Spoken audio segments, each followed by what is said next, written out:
Hello everyone, my name is Abhishek and welcome back to my channel.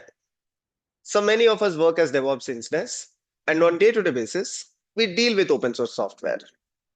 When it comes to operating system, we go with Linux.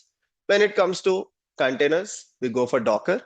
When it comes to container orchestration, we go for Kubernetes. In the same way, when dealing with infrastructure as code, we probably go with Terraform. But what about data resilience? I'm talking about maintaining the data, securing the data, and recovering the data in case of disasters.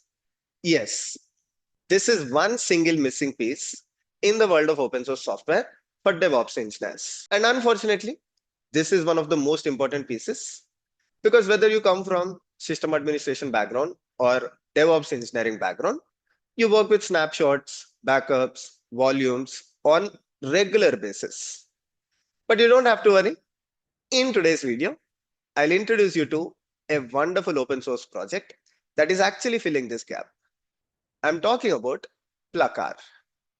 And just like any other video on this channel, we'll not only restrict to understanding what it is, but we'll also deep dive into the project by using it practically. All that you have to do is to watch this video till the end. Let's get started. So what exactly is the problem statement? Very simple. In today's world, every company goes through one or more of the following things. Number one, accidental deletion of the data. Someone accidentally executing RM-RF on the system. Number two, hacking of the data or the data leaks that leads to ransomware attack on the system. Number three, disk corruption or the data corruption. Now, in any of the following cases, it is your responsibility as a DevOps engineer to bring the system back to the normal state, typically by recovering the data. And this is why data resilience is important. And in 2026, data resilience has become even more important because with the advancement of AI, hackers can launch multiple attacks in the cost effective way, right? So the bottom line is that every company today should start thinking about storing the data, securing the data, and recovering the data in case of any disasters. But you might have a question, Abhishek, why not go with traditional solutions like S3 or any S3 compatible solution? One should understand here, S3 is not a backup solution. S3 is an object storage that is used to store the data and that comes with great durability, but it is not a backup solution. Let me explain with some examples. Imagine the data is corrupted and you want to go with a point in time recovery. So maybe you want to recover the previous state that was on 31st of January at 10 p.m. in the night. Out of the box, S3 does not support that. On top of that, if your data is corrupted, S3 replicates the corrupted data across multiple availability zones. Of course, it's durable, but it replicates the corrupted data. Also, what if the bucket is misconfigured for encryption rules, which is a very, very common case. A lot of times you see DevOps engineers misconfiguring the S3 buckets specifically for encryption, and that leads to direct attack on the data that is stored in the S3 buckets. So because of all these reasons, you should consider a proper backup solution, not an object store like S3. And this is exactly where Plakar comes into picture. Okay, but what exactly is Plakar? In simple words, Plakar is a backup tool that is designed to protect your data without introducing any complexity. And the best part is that it comes with lot of powerful features out of the box. For example, deduplication. Even if you try to back up the same file again and again, because it deduplicates your data, it does not waste the space on your system wherever you are trying to store your backups. It also comes with encryption out of the box. So your backups are encrypted before they leave your system. Not even storage provider can actually read your data. With Plakar, every snapshot that you create is self-contained. Personally, I like this feature the most because every backup is complete and independent. Let's say you want to delete old snapshots. without breaking the new ones, you can actually do it. And even if you want to restore from a particular snapshot, that is a point in time, you can also do it. Also, Plakar is very flexible about the backups.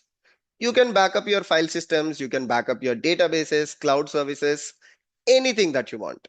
So these features make Plakar a powerful backup tool. Now let's briefly look at the architecture of Plakar. So at the heart of Plakar, there is a component called Closet. Closet is basically the storage API. Let's say you make a request with Plakar to back up something. It can be data in your file system, database, or your SaaS, or even the data that's in your object store. Plakar makes use of Closet, and using Closet, it retrieves the content and the metadata to be backed up.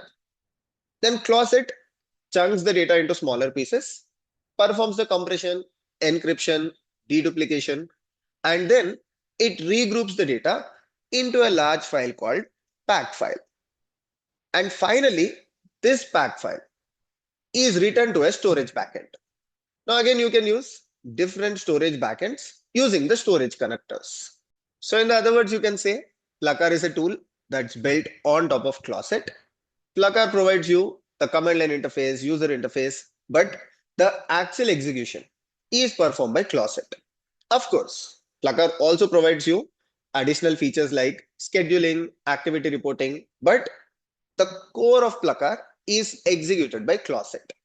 I'll share a very interesting deep dive on Closet in the description. If you're interested, you can go through it. Okay, now let's install Plakar. So to install Plakar, we'll head to their official documentation where they have steps for Windows, Linux, as well as macOS. I'm personally using macOS, so I'll switch to the tab and run the command brew install Plakar. I've been using it for some time now, so I already have it running on my machine. We can check the version by running Plakar version, and we can just run Plakar help to see different options that it supports, all the commands as well as the parameters. Cool. Now that Plakar is also installed, let's go ahead and create our very first backup. So to create the backup, the prerequisite, we have to set up Closet Store. That is the storage location. How do you do that? So we can just run Plakar at the storage location that we want to store the backups. Let's say I want to use my local machine. I'll just provide the path. So I'll say users, name of my user.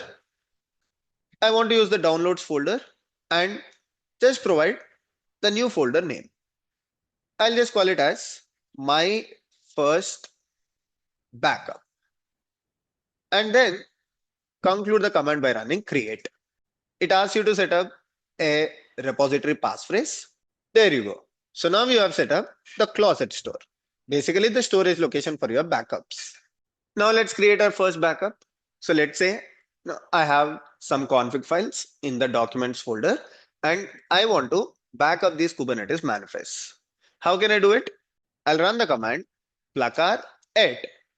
So this is going to my backup location. So I'll just copy that again, followed by whatever you want to backup.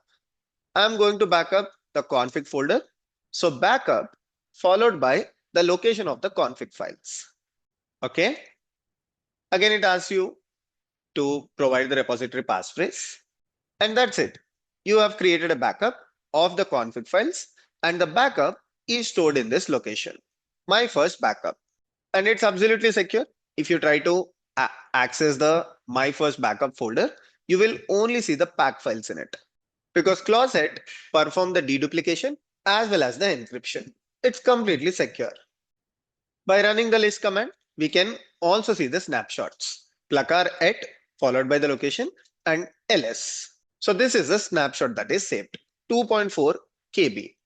I'm sure you want to check the integrity. You want to see if all your files are backed up. How can you do that? You can run the check command. So just run the same thing. Plakar at followed by the location and check followed by the snapshot. I mean the ID. Now this will show all the files that are backed up. These are all the Kubernetes manifests that we asked to back up. Now the most important thing, how to restore the files. Let's say you want to restore point in time from this particular snapshot. All that you have to do is run the command plakar at whatever is your closet store. In my case, my first backups. Then provide restore hyphen to whatever is the location that you want to restore. Let's say I want to restore this to the location. I'll call this as restored followed by the snapshot ID. There you go. All the files are restored. We can also verify. I'll open it through the Finder. So this is the restored folder. It has the config files and all the config files that we have backed up. So it is this easy to create your backup, to check the snapshots and also restore when it is required. Most importantly, we saw that it is completely encrypted. What Closet did, it performed the deduplication and encryption for us. And not only CLI, Plakar also provides the user interface. Let's say you want to access the user interface. Just run Plakar at followed by your closet store and UI. This will launch the UI where you can see everything that you perform. Whatever you did through the CLI, you can actually see it from the user interface as well. You can look at the snapshots, you can look at the dashboard, the total number of snapshots that you created, the ID of the snapshot, and also the location. You also have the details of the closet store. In this case, the closet store is the local file system, and it shows the same thing here. It also talks about the encryption, compression that it performed, and chunking. So if you find user interface comfortable, you can also use the Plakar UI. Perfect. Now that we got comfortable with Plakar, let's take a step ahead. So previously we stored the backup on the local file system. Now let's look at the S3 integration. So basically, we will create Minio, a bucket in it, and we will try to store the files, whatever we did, like the config file folder, but we will back up this time on the Minio bucket or any S3 compatible solution. How to do that? First thing is to log into Plakar. Plakar login hyphen email followed by the email address with which you want to log into Plakar. Now this is not mandatory, but by logging into Plakar, you can unlock some optional features.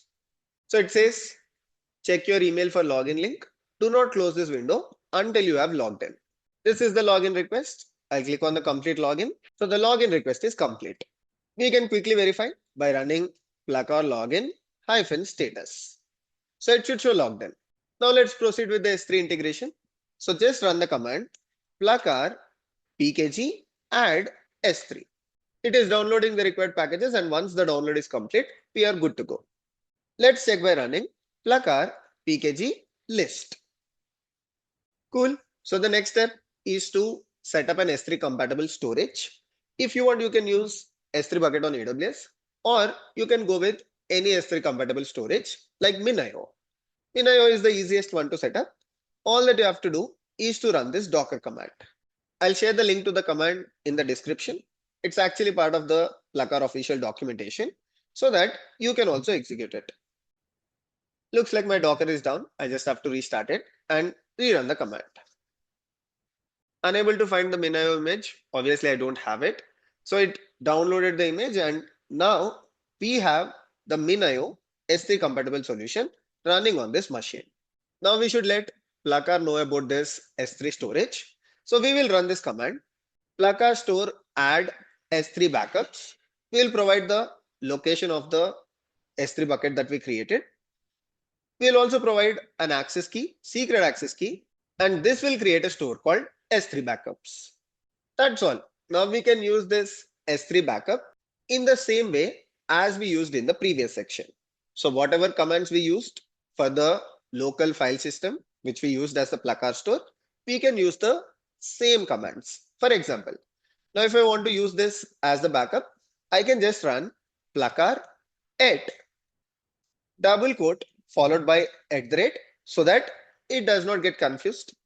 If you don't provide at the rate, it might think we are going to use the folder on the local file system. So we just say at the rate followed by S3 backups, which is the name that we provided, followed by create. We did almost the same thing. But previously when we used our local file system, we said plakar at followed by the location of our local file system create.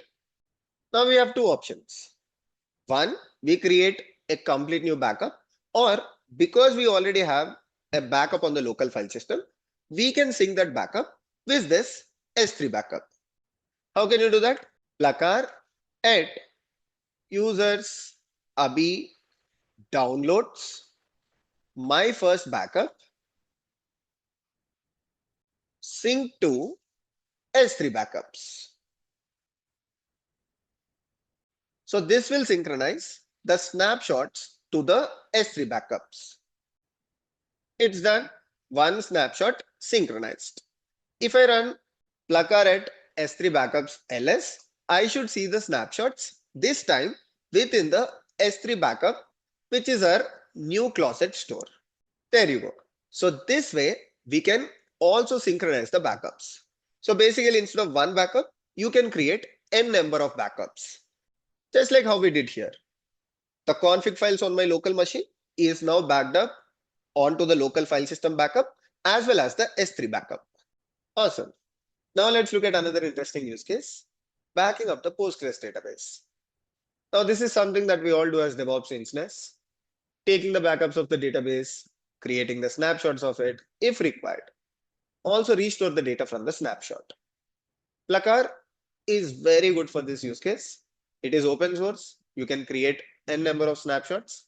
You can store it on your local file system, or you can also store it on S3 compatible system. So what we'll do now, I'll create a Postgres database. We'll create some dummy data in it, and let's see how to back up that using Plakar. So I'll create the database first, create DB. Let me call this as AquaDB. Let's connect to the database, PSQL, AquaDB. Now I'll create a schema for employee tables, a very basic table, name, role, and the salary. Let's insert some values into it. So 3 employees, Abhishek, Tony, and Natasha, and the details of the employees. Perfect. So we set up the database, table, and some values into the table. I'll quit the database now and proceed with backing up the database. When it comes to Postgres, there are two options. One is you can go with the logical backups. Other, you can go with the physical backups. We'll go with logical backups in this demo.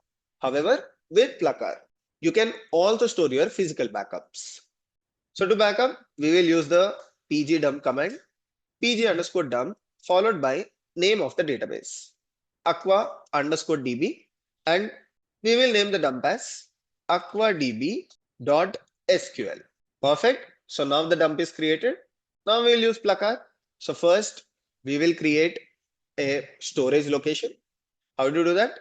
Plakar at followed by a location. Because I'm using my personal machine, I'll provide a location on this local machine, users db_backup, and we have to create this. So I'll run the create command. So we have the closet store now. Now all that we have to do, we have to take the dump and we have to store it as a backup, or we have to put this in the storage location. We can copy this part followed by backup. What are we trying to backup? aqua_db.sql. That's it. So now we have the backup in our closet store.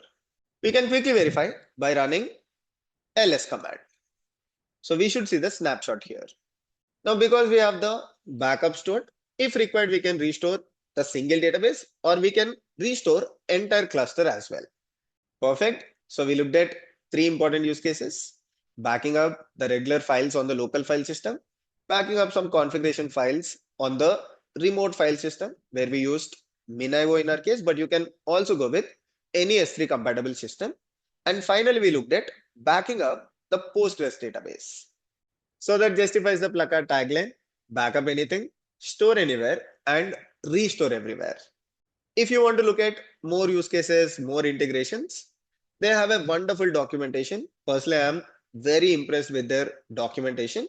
I'll share the link of their documentation in the description. If you have time, you can go through it. So before we conclude this video, I'm sure some of you have this question. Can we use this in the enterprise?